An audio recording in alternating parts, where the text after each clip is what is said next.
Summer's over and it's less than 9 weeks to the midterm. So, what does our new poll with NPR and the PBS NewsHour say about that? Plenty. We asked whether Trump should be criminally charged as a result of what his allies call sloppy record keeping.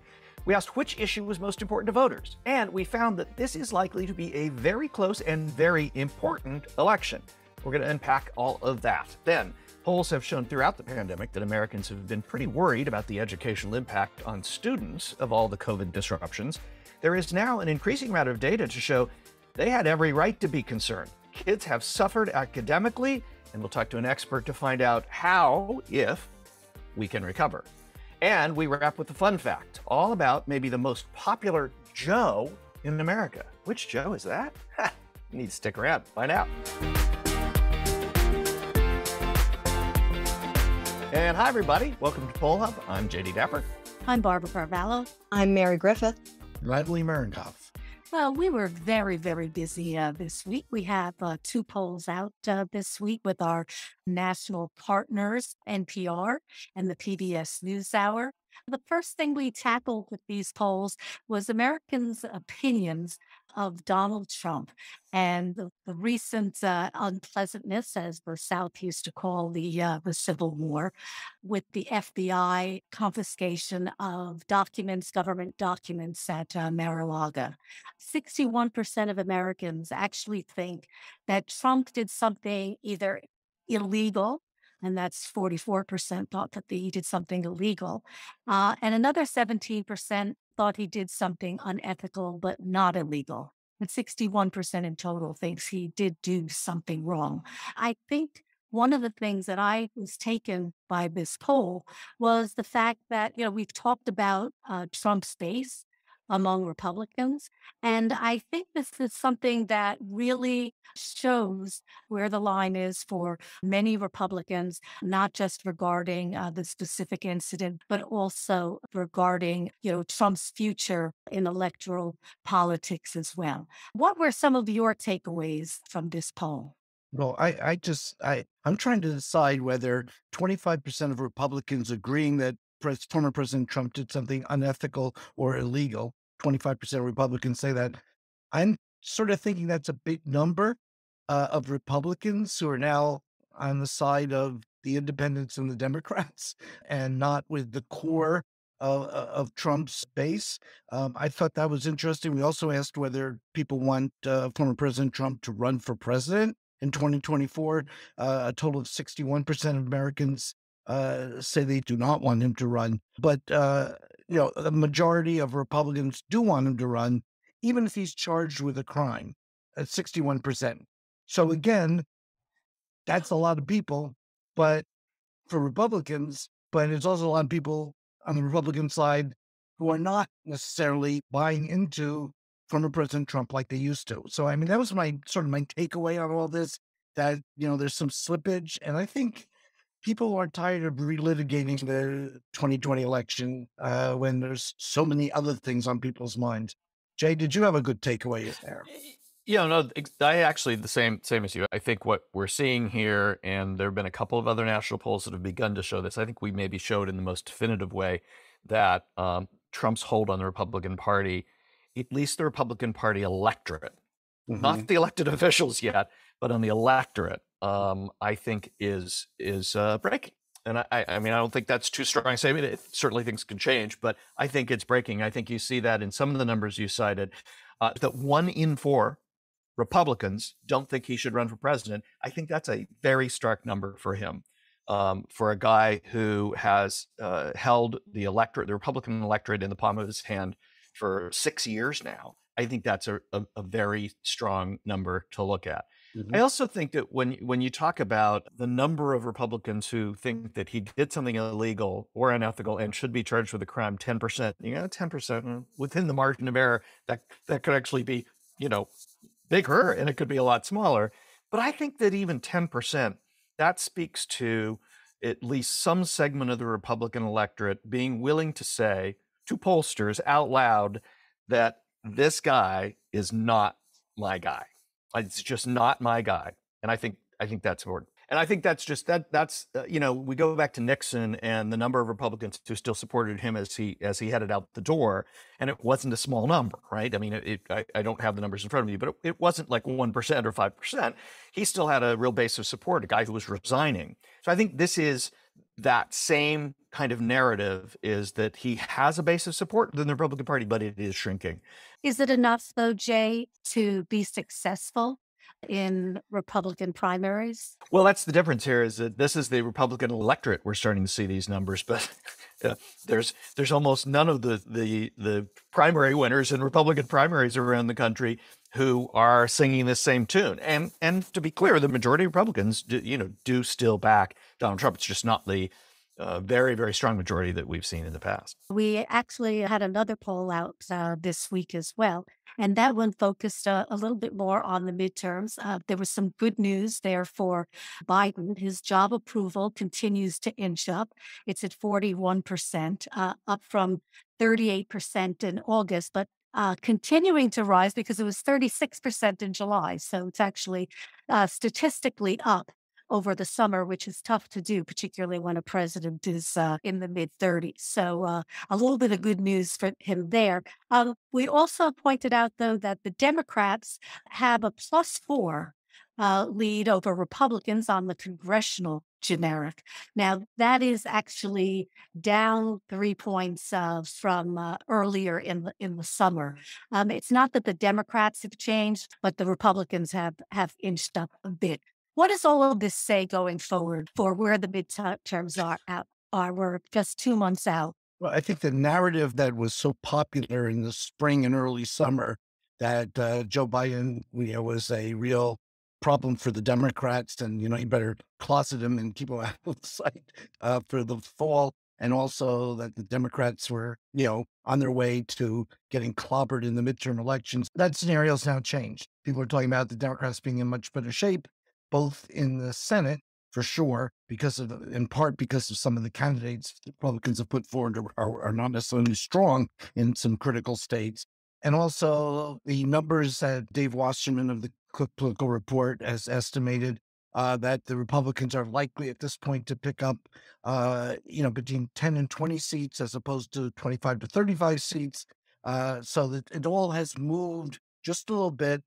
The big problem for the Democrats remains, though, the economy and the perception, I think, that the Republicans are better able to handle the economic side of things.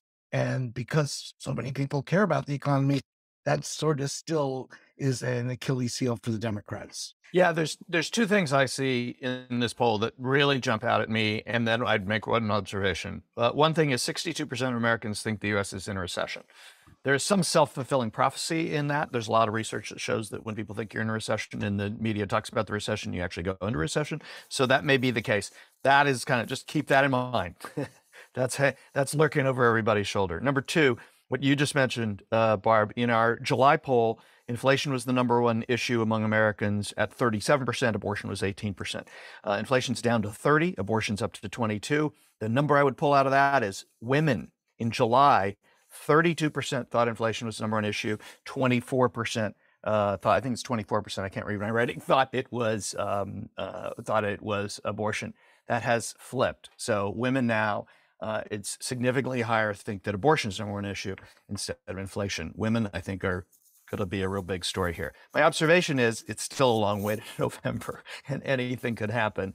And remember, the Contract for America, Newt Gingrich's famous 1994, manifesto about the things Republicans would do, came out 6 weeks before one of the biggest midterm election washouts that any party's ever had, when Republicans took control of Congress for the first time in several generations. So that's my observation.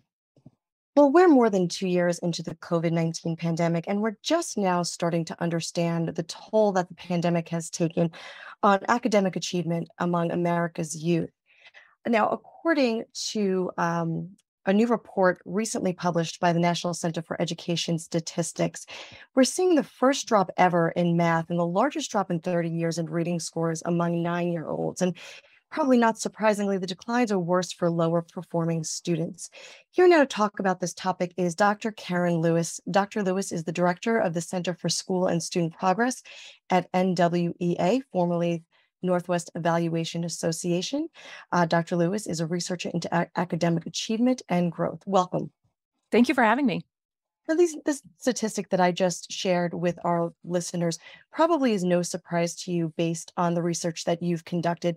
What is the overall trend that we're seeing since the start of the pandemic in academic performance?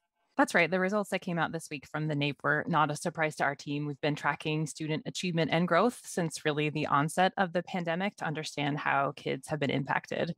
And in that first year following the onset of the pandemic, we saw already by fall of 2020 that math achievement had been impacted. Reading held steady for a while, but by the end of 2020-21, we were seeing impacts in both math and reading, although they were greater in math. This most recent year of 2021-22, we returned to our database. We are used to about a quarter of public schools across the country. So we have, for instance, in our most recent report, we have about 13 million students in that analysis. And what we look at is what was achievement and growth like in this most recent year. There was this hope that we'd have this really strong rebound, but I don't think our dreams of having a real back to normal this most recent school year really came true. It was still a very challenging year. But the question that we asked is, are we starting to see any signs of rebounding? The good news is that we did see some evidence of rebounding in 21-22. And by that, I mean, when we look at students' growth trends this most recent year, they did get back to a more normal rate of gains. However, we do have large gaps between current and historic achievement levels in both reading and math. And average growth is not going to be enough to get us out of those gaps. So, what do you think is needed? I think there is no one silver bullet solution. What kids have lost out on over the last 2 years are the opportunity to learn and the normalcy of a school year that looks like what we'd expect it to. So we have a long road ahead of us. And based on the improvements we saw in the 21-22 school year, it's a long road to recovery. We estimate for the typical elementary student, we're looking at a minimum of about 3 years.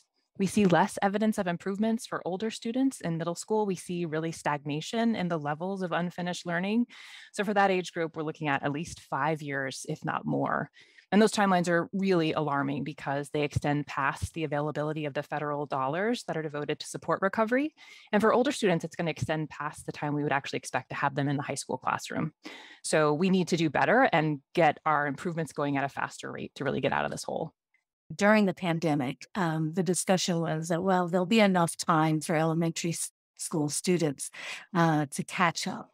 But I think everybody is really struck by the gap that we're seeing. The gap was expected, but I think the size of the gap and the fact that things are not turning around as quickly as you pointed out.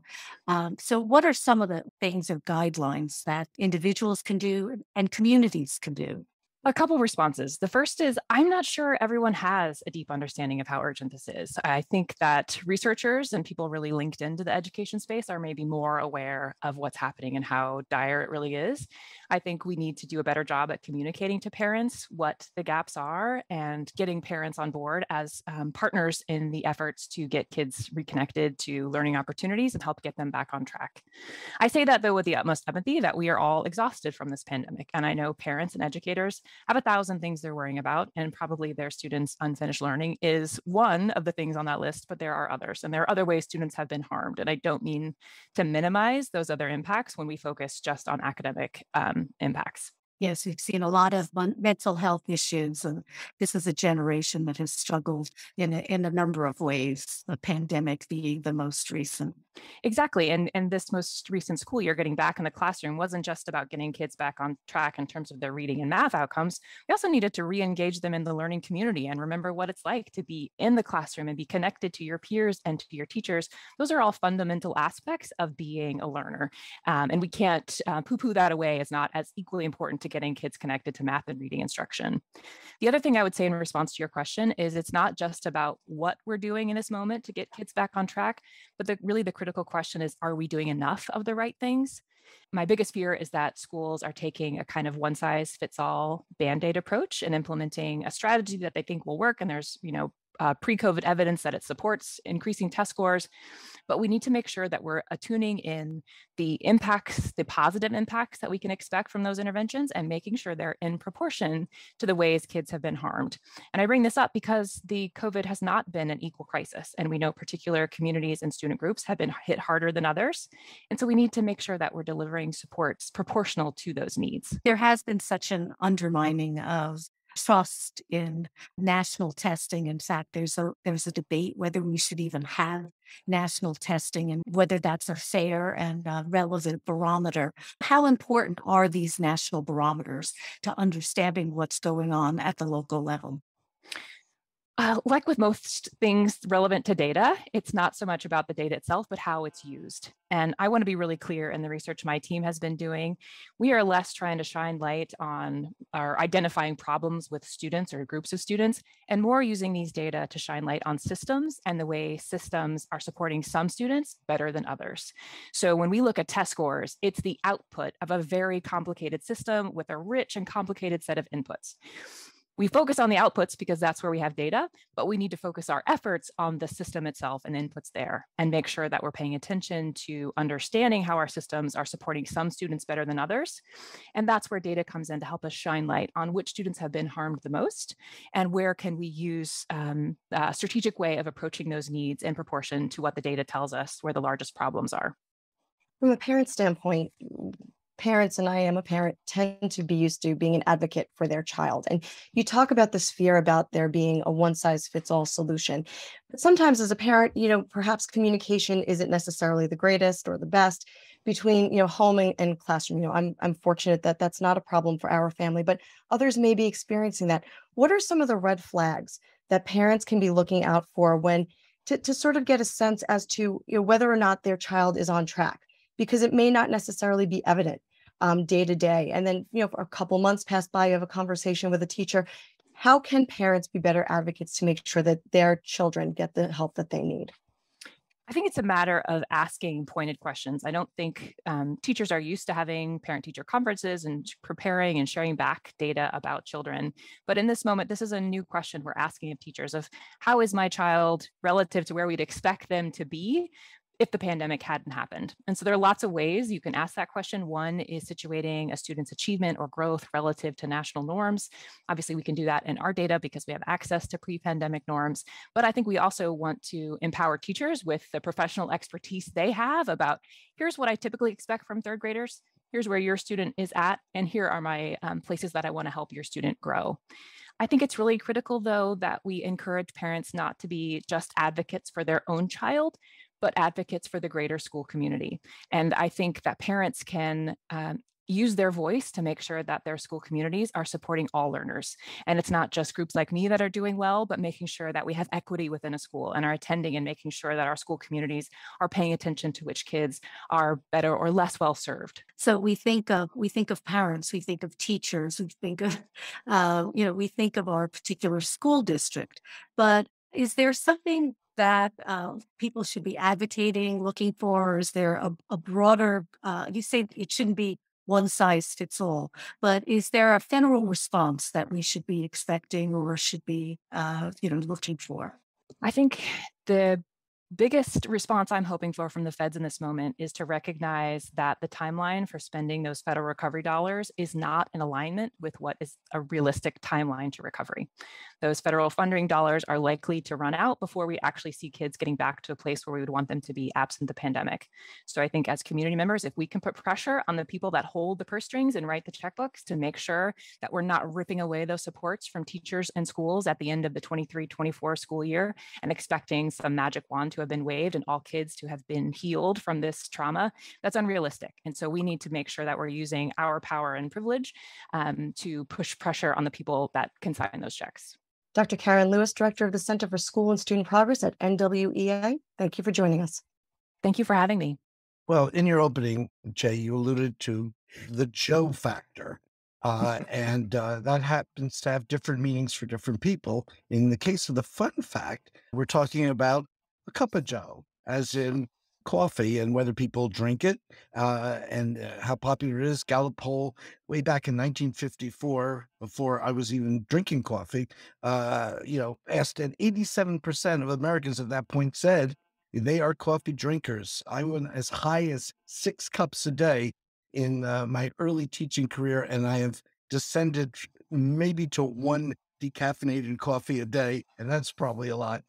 Mary, your Joe is a very different Joe, though, isn't it? Well, yes, Joe is my son, but in terms of coffee, I am certainly a fan of the coffee Joe as well. I mean, I probably clock in, certainly not at 6 cups a daily, but probably 2, sometimes 3 when I really need an extra pick me up.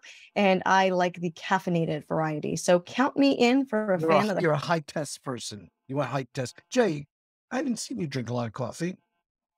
Oh yeah, I didn't drink coffee until I was in my late 40s, and it was the year that Hillary Clinton and Barack Obama were running for president, and I was covering those races, and there was no sleep involved for many months on end, and so that is when I started drinking coffee, and I have not stopped. I don't drink like 5 or 6 cups a day, but I definitely enjoy 1 or 2 in the morning and then 1 in the afternoon, Hey, Okay, iced coffee. and it's Yeah. all iced. I don't drink hot coffee. Yeah, I never have. Yeah, yeah. So I am along with the 13% back in 1954 that do not drink coffee. I enjoy the smell. I enjoy when other people drink coffee, but to me, it's just very bitter. It doesn't really do anything for me. What's interesting too is that when I looked at some of the data between 1954 and now, coffee drinking kind of went up and down. There was a period of time, a couple of decades, where people felt that it was not healthy to drink coffee. Later on, once we hit the new century, more research showed that actually coffee drinking can make you live longer. Now, I don't know if those research studies were commissioned or sponsored by the Coffee Maxwell House. Association, but it has actually changed and increased the number of people who are drinking coffee now. In fact, the more recent studies just this year said 66% of Americans drink at least 1 cup of coffee every single day.